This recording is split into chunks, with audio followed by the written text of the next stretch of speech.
And now it's time for a story about days long past. So I'm Nato Riley, and this is Hi, I'm Sarah, the DevSecOps community guru for Notion Point. and we're here. We're talking about stories. We're talking about days long past, and if we think about once upon a time, you know, we've done things in our lives at this point, and anyone who is has been around as long as us has done things. So if you Wait. That makes us sound old, okay? Like, just I'm old. life in general, regardless. Live. You're gonna go through some stuff, That's right. especially this year. If I think can all relate this year, at the very least. if you've ever had Don't a don't go job, making me sound old though. Come on. that's right. So I'm the dinosaur here, and Oh no, wait, I'm older than you. when I was a Thank you. bouncing baby boy, no. But obviously this isn't my first job, and I didn't just magically know how to do what I'm doing right now. It took time, a lot of time. Like it's just it's just a path is what we could call it.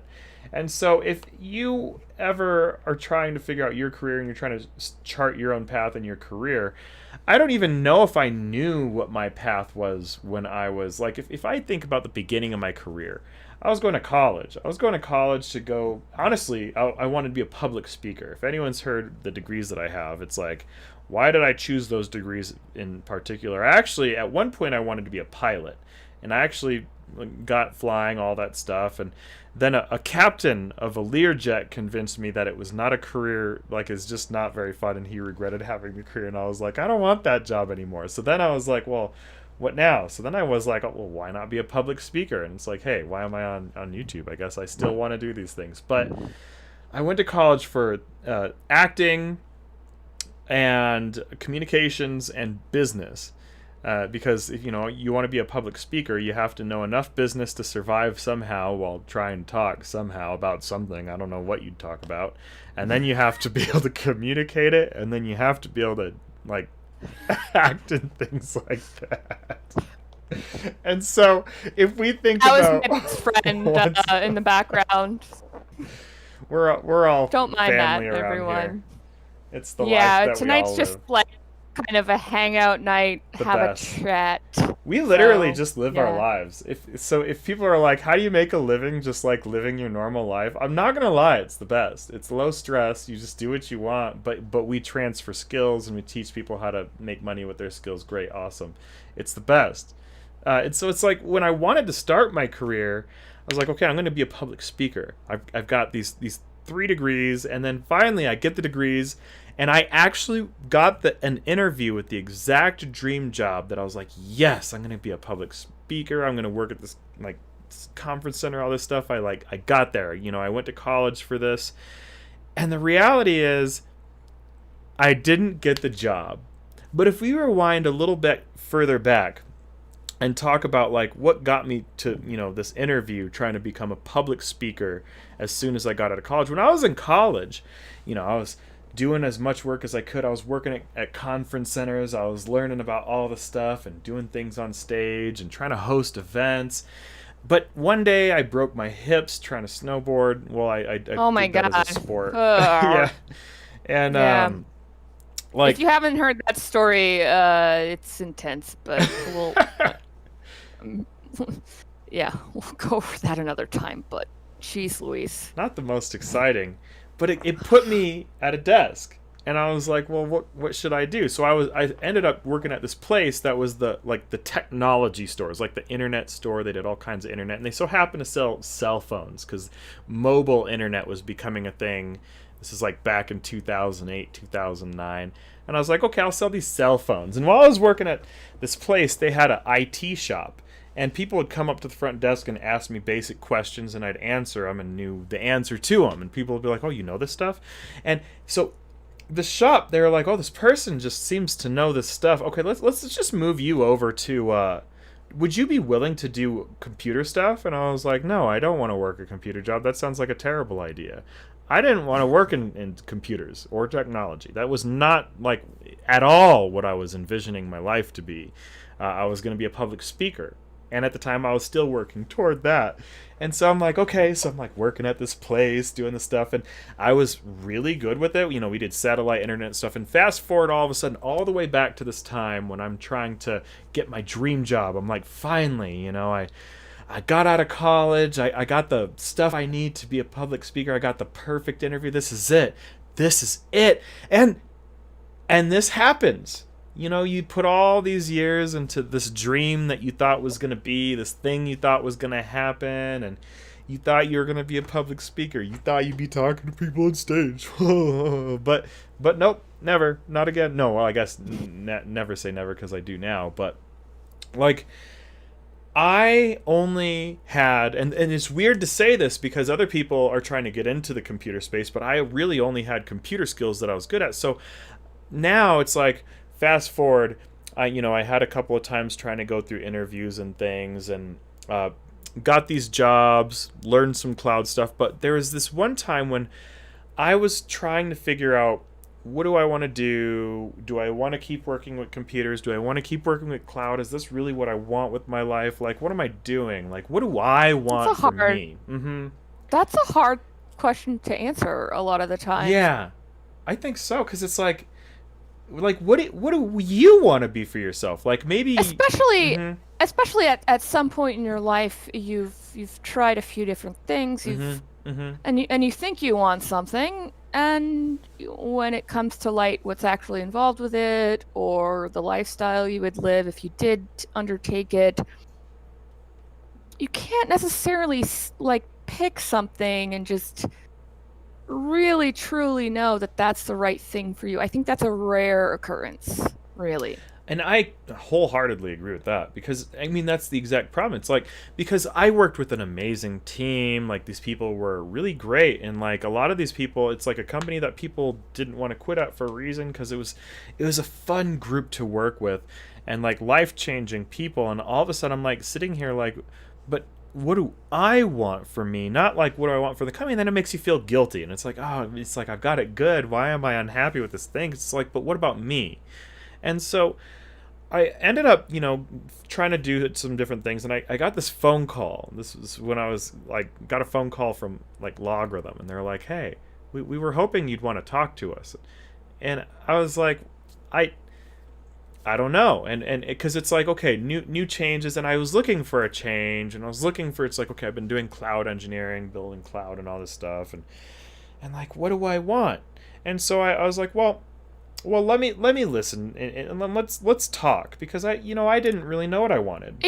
You can. I mean, it doesn't hurt to hear what someone has to say. Yes, never. 100%. And I think that's exactly what it was at the time. Is like, well, I don't know what I want anyways. I'm trying to figure that out. So okay, great, let's talk.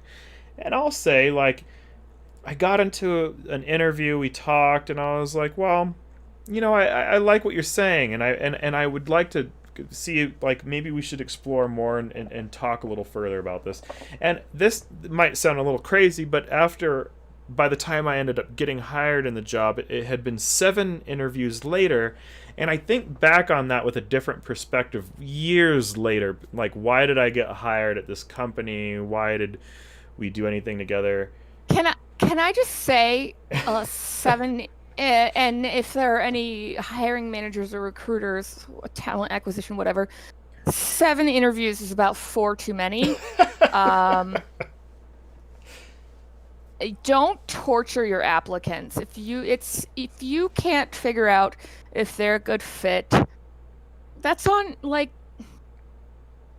I don't know what to say to that, but if you're making people go through 4, 5, 7 interviews, that's just, come on, y'all. Because we're like, especially people like me, I'm gonna like dive in and like, I am burying myself in preparation for that interview, because that's just what I do. When I want to do something, I'm just like, I'm all in. 1,000, mathematically 1,000% is impossible. Yeah. But hyperbole, you get it. I'm all in. So, like, to make people do 7 interviews before you make a decision is, for someone like me, that would be torture. Torture. It's just, do better, I guess. It is pretty crazy. And it's like, I think back, like, what was it that got me to, make it through this long, crazy interview? And now looking back, I'm like, it's really simple looking back, but at the time, it just sounded like this impossible. It just sounds impossible. And if you're going through these things for the first time, I don't know what I would have thought if I had not gotten the interview. That's something I just really I would have been mad. Me too. After 7 interviews. Real too. mad. Me too. And I think I think a lot of what kind of got me there is at the time I was also like I was interested in hearing what they had to say and I interviewed them too, and it went both ways, and the interview was mutual. And it has to be. It has to be, because you're vetting them as well. And that's the secret. Do you want to work there?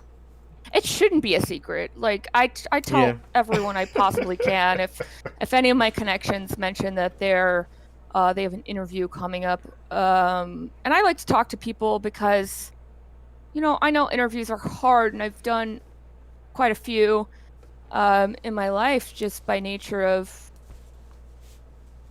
being in my early 30s, whatever. But that's always something I tell someone is, don't forget that this is you interviewing them too. You need to be deciding if this is a good fit for you, if this is a culture you want to be a part of. That's right. They should be selling you on them too, not just the other way around. And that's really a secret, because if it goes both ways, then it has to be that the employer is also a fit for you.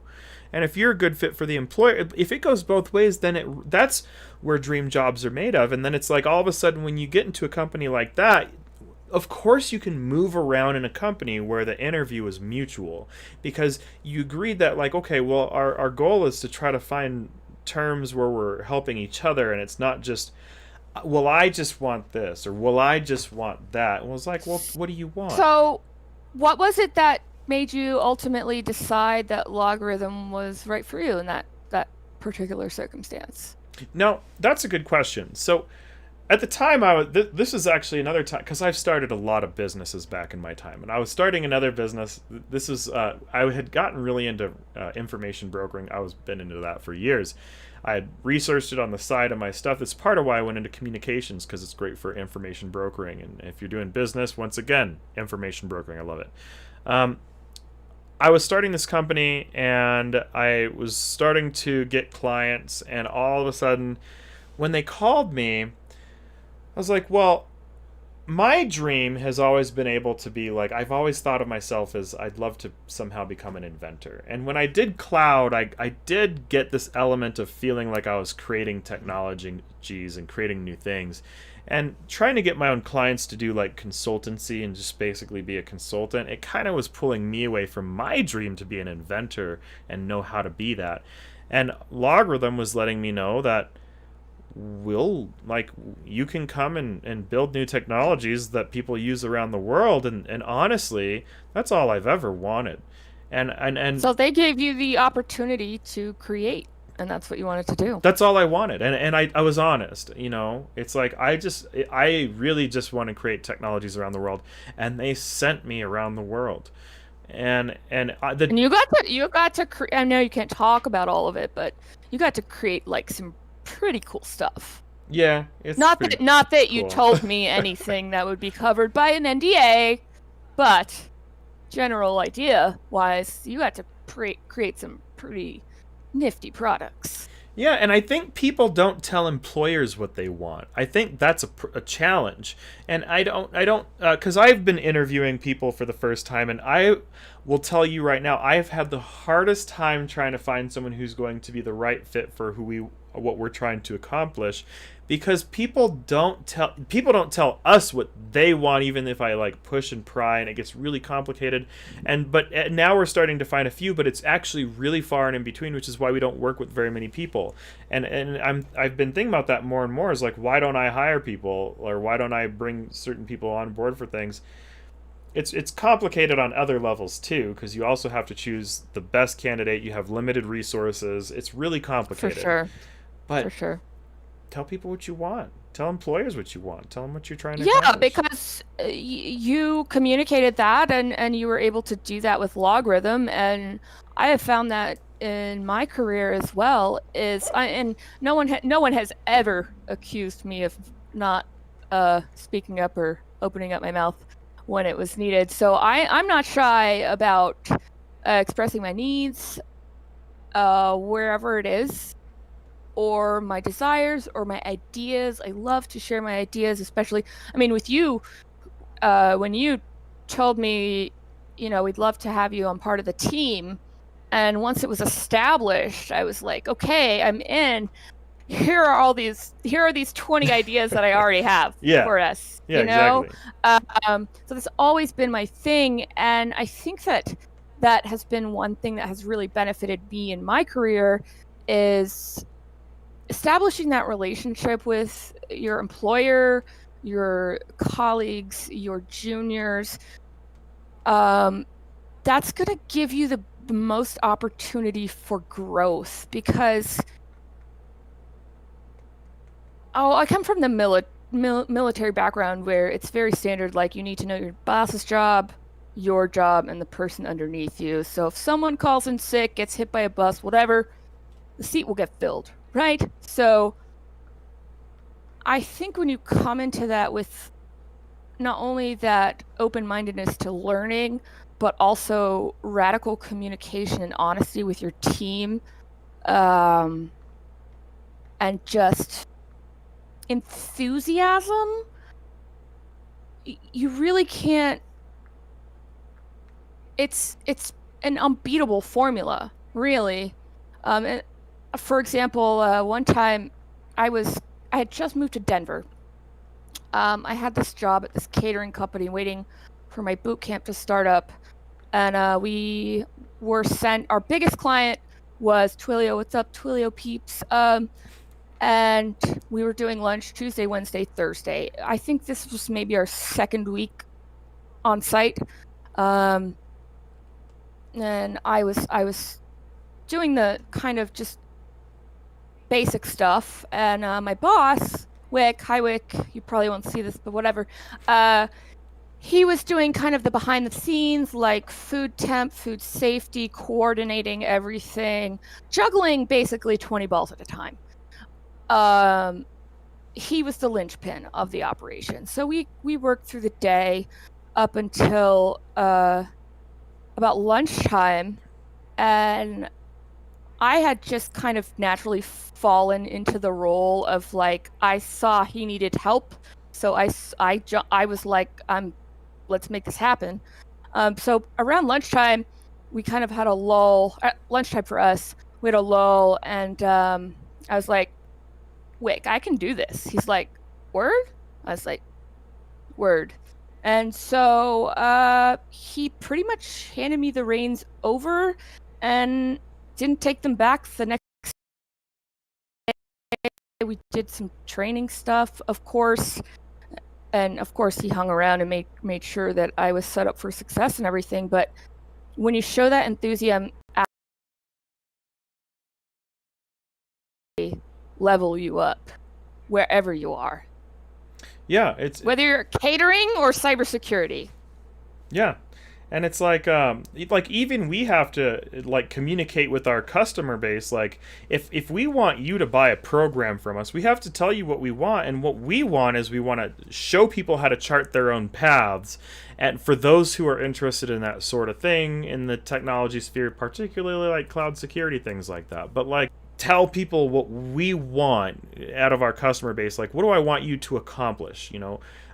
So if someone's not looking to become a product developer or a software developer or an entrepreneur or something along those lines, or work in cybersecurity, like I've had people be like, well, how come you don't try to sell your products to me? I'm like, because you're not my customer. I'm like, do you want to work in Well, technology? And they're like, no. I'm like, well, I'm not going to try to convince you to either. we're kind of unique on that front as well. Not only are we big on just giving and people before profit, but if you're not the right type of person that's going to really benefit and prosper with our information, it's not like really, we want to dedicate our resources to the people that are going to do something with it. Yeah, Really. it's so Which true. is the great thing about That's why we brought you on board. all of our programs, like Hmm. from our free prereqs to the PyTinkerer workshop, which, by the way, guys, students and veterans can have $100 off the Bring Your Own PyTinkerer workshop.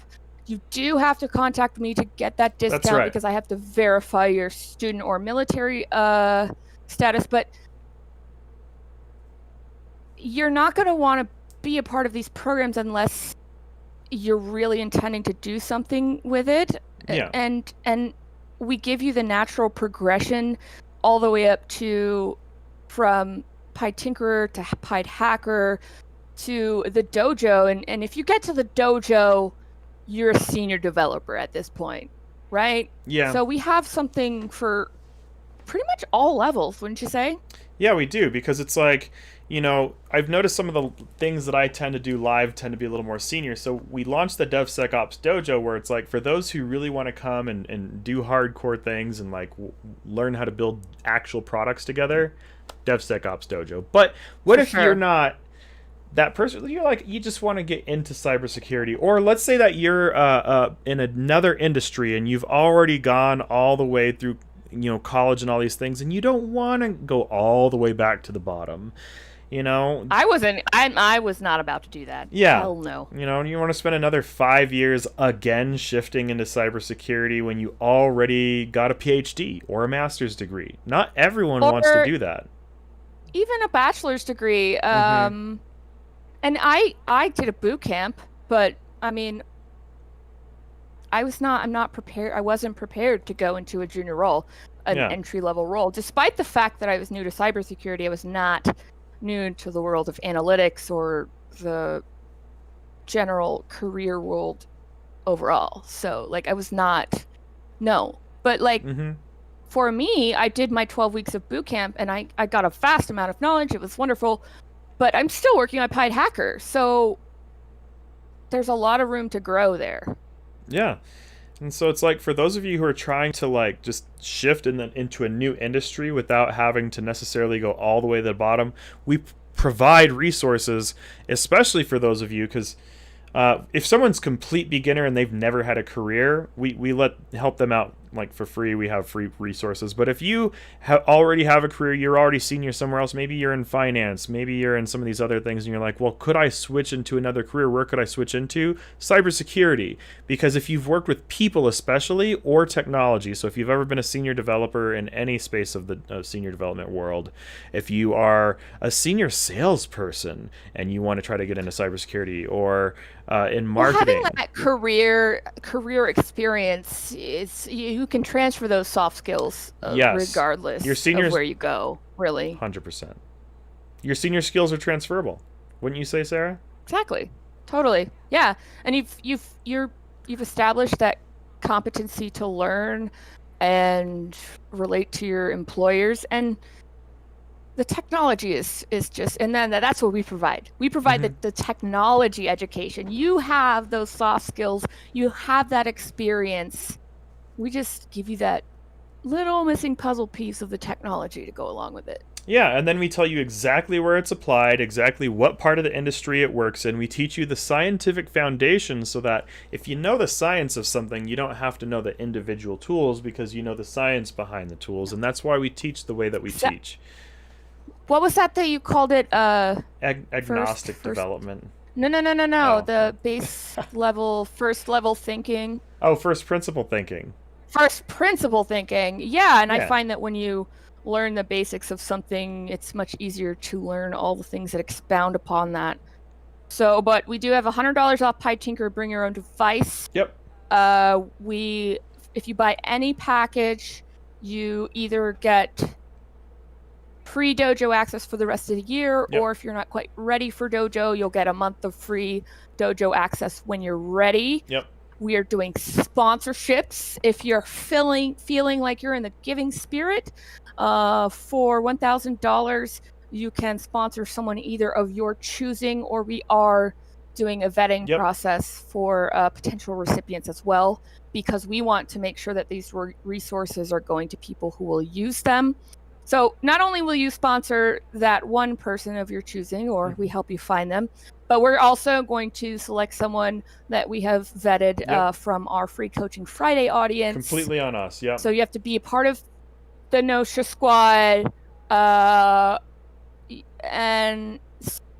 send me a DM with your LinkedIn profile so I can kind of see whether or not you're serious. And we'll sponsor someone on our dime if you sponsor someone. Yeah, exactly. And so message Sarah for all the deals, because like I'm on the development side, so a lot like I don't get around to messages very quickly, so apologies to those, but that's why we brought on our DevSecOps community guru, because I know that I'm overloaded. So Sarah is available, and she's the one who can help get you to the right program for you so that you can chart your own I'm here path. for you. That's right. I am here for you. And my name's Sarah, Sarah. The H is important. And the last name is C as in Charlie, U-R-K. I am the only Sarah Kirk on LinkedIn. End of story. So just hit me up. I can help you figure out what package is right for you. And if you're eligible, hook you up with some discounts. Exactly. So we're just going to give everyone a little holiday cheer. Check out our websites, noshapoint.com. That's how you can access the stuff. We'll go ahead and try to get the links in the comments or something. But yes, so For sure. Thank you, everyone, and happy cheers.